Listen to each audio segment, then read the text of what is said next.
two of my best friends that I grew up with, one got his Army call, and he went in the Army about a year ahead of my time.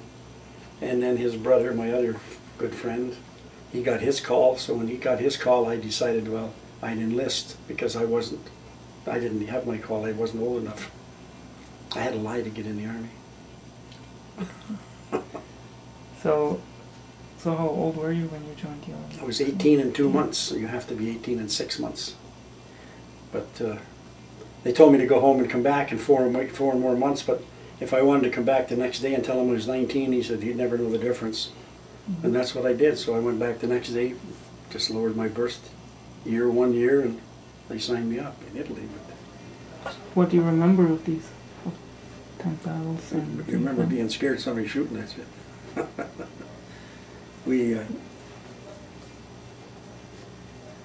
I lost one tank. We had my one tank got hit, that blew up.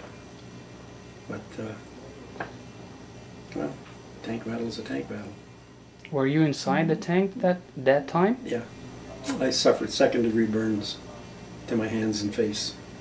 And I was in the hospital for about 2.5 months. What initially happens when the tank hits? What do you feel when you are cooped inside the tank? You're not cooped inside. There's a lot more room in there than you think there is. But just a great big bang when it got hit, of course, and then just a massive swirl of flames and fire.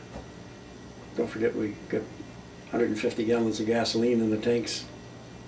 Plus you got, I don't know how many rounds of shells. We've got boxes and boxes of machine gun ammunition, plus shells for the main gun. There's all kinds of those high explosive, armor piercing, smoke, airburst shells. We have a variety of shells. When 1 or 2 of those goes off, it makes a hell of a mess. You know. You want to go back to battle, or just discouraged you? No, I wanted to go back to my regiment and take another crack at it. So essentially the incidents motivated you even more than to well, be part of? Sometimes maybe you want to get even, I don't know.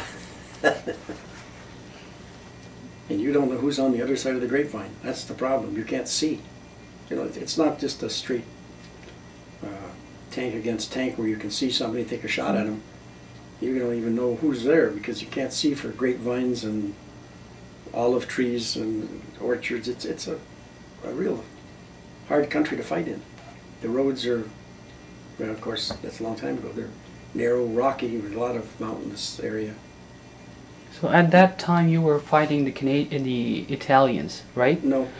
Just the Germans. But there were some There Italians. were Italian forces around, but they weren't too active, and they gave up quite a long time before that.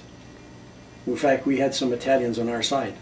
They equipped them with Canadian uniforms that were dyed green. Italian uniforms are on a greenish tone. So they equipped a couple of regiments of Italians with Canadian uniforms, but they had been dyed a greenish color to tell them apart. And they were actually on our side. There weren't too many of them, but it's better than having them against us.